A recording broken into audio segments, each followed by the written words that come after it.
అడగగా అడిగాడు అడిగాడు దశరథుడు బ్రహ్మఋషి మీరు అడుగు ఎక్కడంతో మా గృహము పావనమైంది మా మా జన్మ ఏ పని మీద దయచేశారో ఆజ్ఞాపిస్తే నెరవేర్చడానికి అంజలబద్ధుడనై ఉన్నాను అని వినయంగా చూస్తూ నిలబడ్డాడు దశరథుడు నిలబడ్డాడు.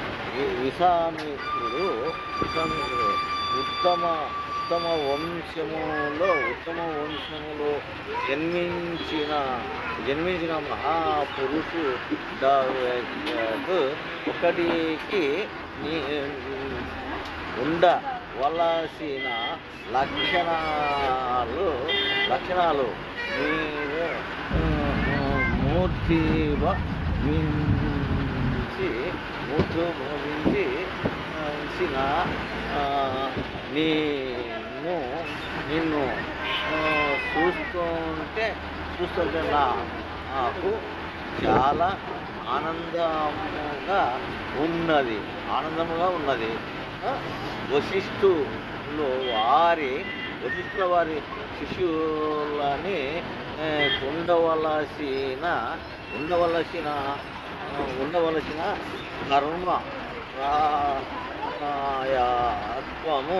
కర్మ ప్రాణాయత్వము నీలో గోచరిస్తున్నది. మహారాజా పరమ పవిత్రమైన నేనొక యజ్ఞము తలపెట్టాను.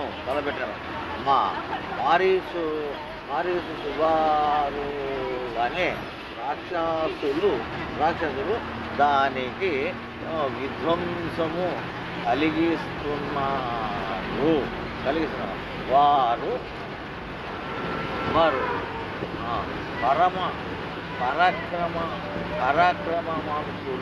పరాక్రమవంతులు కామరూపులు సునీతిలైన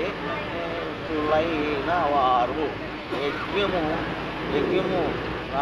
ప్రారంభించగానే అనుసర సరితులై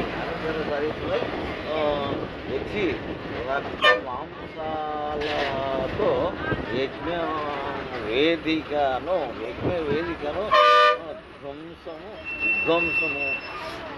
విధ్వంసము చేస్తున్నారు. యజ్ఞము వేళ క్రోధము దరి చేరకూడదు కదా. అందుచేత వారిని త్యజించడము లేదు. ఇక వారి నుంచి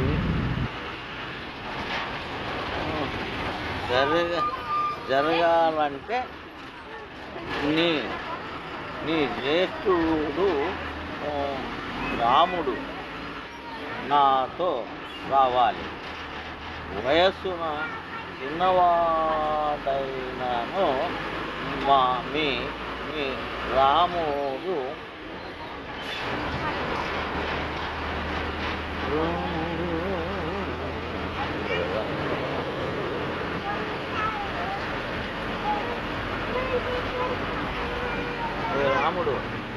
సత్య పరాక్రమవంతుడు.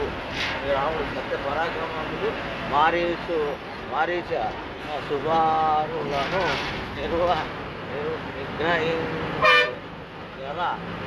నిగ్రహించగలడు. అందువల్ల మూడు లోకాలలో నిగ్రహించగలడు.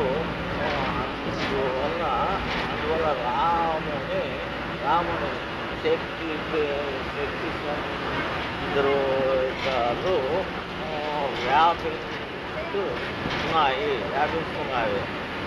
మీకేమైనా సందేహాలు ఉంటే మీ కుల గురువుల వశిష్ఠుల వారితో సంప్రదించండి. యజ్ఞము ప్రారంభానికి 10 రోజుల వ్యవధిలో కలిగి ఉన్నది. త్వరగా నిర్ణయించు అన్నాడు. వశిష్ఠు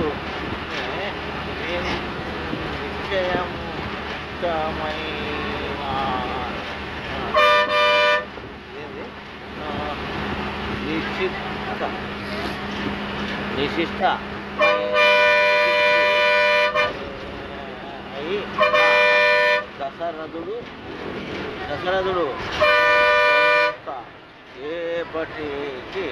కొంతసేపటికి ఏరుకొని బ్రహ్మ ఋషి 16 ఏళ్ళు నిండలేదే నా పసివానికి వాడు రాక్షసులతో యుద్ధమా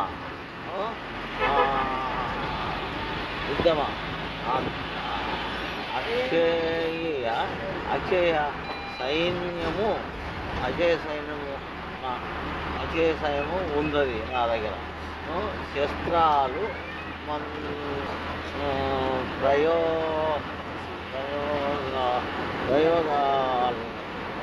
ప్రయోగాలని అన్నారు.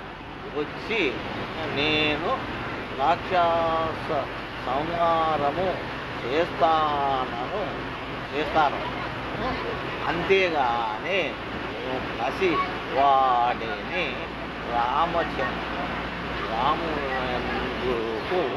రాముడెందుకు నా శరీరము